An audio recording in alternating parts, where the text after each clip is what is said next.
Dilbert comic strip dropped by US media over creator's racist tirade. Now, it was my understanding that Scott Adams said some stuff. He did say some stuff, but it was taken out of context. And if there's anything that I enjoy, it's context. Many US newspapers, including the Washington Post, have dropped the long running Dilbert cartoon strip after its creator made racist comments. I understand that Scott Adams has said some stuff in the past as well, and I'm amazed it's taken this long, to be honest. Usually, if anyone is even vaguely right wing or conservative, the mainstream just instantly demonise and distance themselves from them.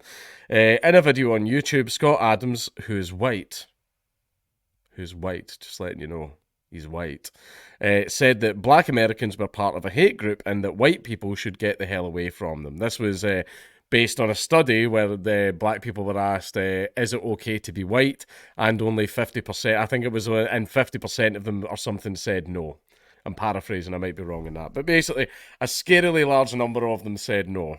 And that was what spurred them on to say, well, if in that case, if it's not okay to be white and they don't like white people, then would it be safe to say that black people are a hate group? If that's the case, then white people should get the hell away from them. That is the context of what he said. But all they heard was black people are a hate group, white people should get the hell away from them, and hey ho, that's all the media needs. Not the full story. No. They don't need the full story if it doesn't benefit them.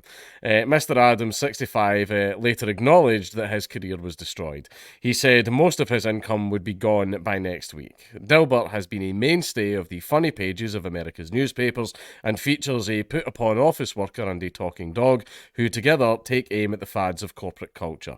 Among those media outlets that have dropped the Dilbert cartoon strip are the USA Today network, which operates dozens of newspapers, and the LA Times. The Washington Post said Mr. Adams' remarks promoted segregation. His comments are made in response to a survey conducted by the firm Rasmussen Reports, in which people were asked to agree or disagree with the phrase, "It's okay to be white." The phrase is believed to have emerged in 2017 as a trolling campaign that has since been used by white supremacists.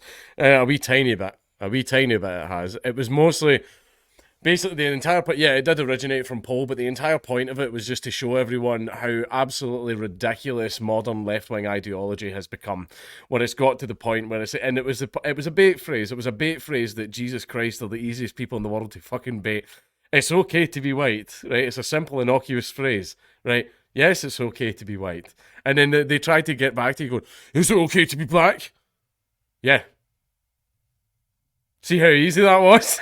Man, see if they just turned around and went, yeah, it's okay to be white. That was it. The meme was dead in its tracks. The meme was dead in its tracks. But no, you couldn't do it, could you? You and your pride and your ego, you blew it all up. Like you just couldn't leave it. You heard the phrase "it's okay to be white" and you got fucking mad and angry about it because in your mind it's not okay to be white. You don't like the fact that people think it's okay to be white, and that was why it was so fucking successful. It was to parody and draw out your inner hatred, and it worked.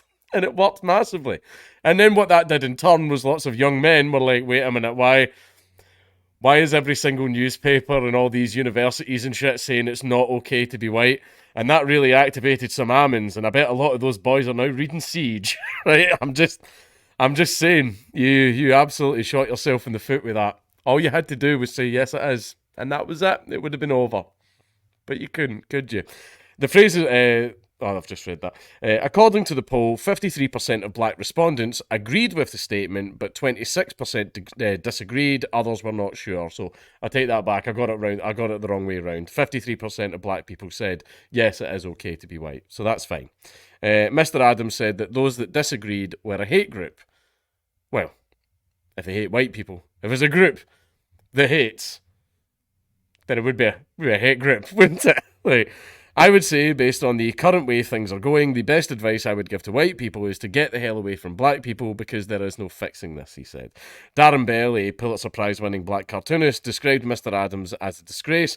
Dilbert, which was written and illustrated by Mr. Adams, was first published in 1989.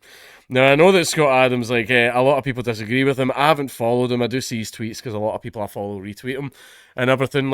I know he was the guy that created Dilbert and everything. Dilbert is a wee bit, funny, but boomer humor. It is boomer humor, but it's seen as like a classic. The way it parodies, essentially like corporatocracy, and is if anyone has ever at some point in their life worked in an office, then you've related to Dilbert, like in one way or another. But as far as the way things go, the way he said that, basically, it was Peterson that said this a lot. You need to be very, very careful about how you choose your words, because your words, no matter what you do, will be taken out of context. They will be exaggerated. They will be hyperbolized. Your job is to make it as hard as possible. You're not going to prevent it, because that's what these people do now. That's their job. Their job is to take the things you say and then lie about them.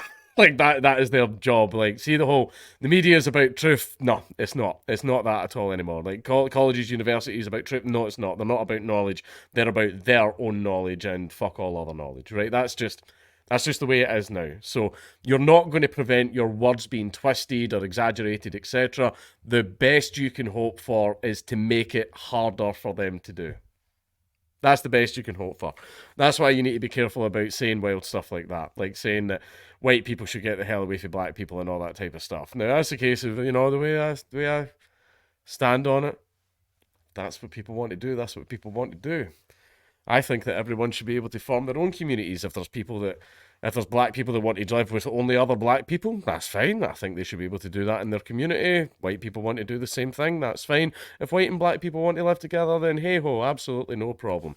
I think that communities should be able to dictate who can be a part of them. Communities should be able to form themselves, and the government shouldn't be deciding all of that for us and dumping lots of problems in our laps. And then it's us that have to fucking deal with it.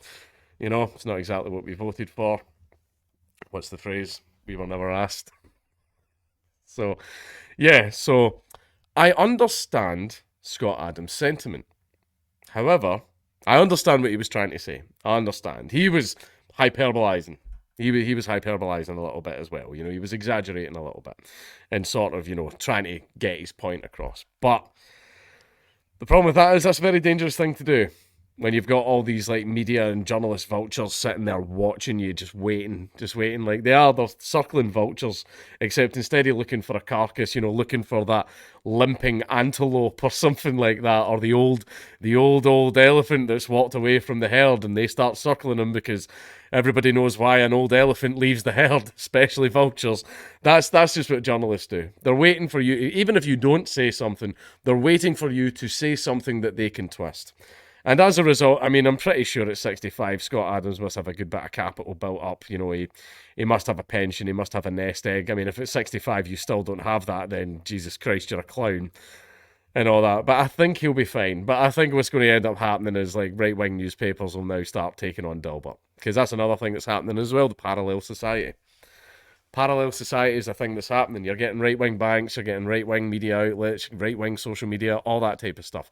Places that will not ban you and cancel culture you and do all that type of stuff. The right does still do it too. Nowhere near to the extent of the left, but, they still do it too.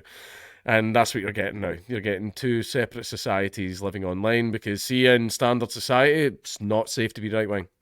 It's not. It's not safe to be right-wing in standard society. A huge, massive block of the voter base cannot exist in society. At work, uni, college, school, fucking the family dinner, it's not safe to talk about your opinions. It's not. You come out public, you could lose your job. We had people that were going to get kicked out of university and get kicked out of their places of work for being members of UKIP. Not even for stuff they said, just being members. And all that. So that's why you're getting people now. I love the fact that I'm self-employed. My staff love the fact that it's me that employs them. When they shit up on Twitter and someone's like, how would your boss like this? I'm like, tag me. What did he say? What did my staff member say? He said it was only 250,000. Oh my God, that's how shocking. I will reprimand him right away. Because earlier sources say it was only 50. Jokes. These are jokes, I'm telling. But yeah, still, it's absolutely rotten what happened to him. But hey ho, this is just a cancel culture. Is what happens. You need to be very, very careful when it comes to hyperbolizing your stuff. Like I'm Some people reach a stage where there's not really much they need to worry about. Like me right now, well, if I get cancelled, what's going to happen? Like, everything that could be taken away from me has already been taken away. And, I've just formed my own parallel society where I only work with people who I know do not cancel. I only work with people who I know that will only hear the truth. Like Raid Shadow Legends, people tried to get them to drop me, and Raid Shadow Legends were like, "Yeah, he's a Nazi, he's a Nazi," and Raid went, "Yeah, no, he's not. Shut up." So yeah, if anything, being cancelled results in you having more security, which is weird. It's a weird thing. It is a really weird thing. Like I feel that Scott Adams is popular enough and Dilbert's popular enough where I think he's going to come out of this just fine. I hope.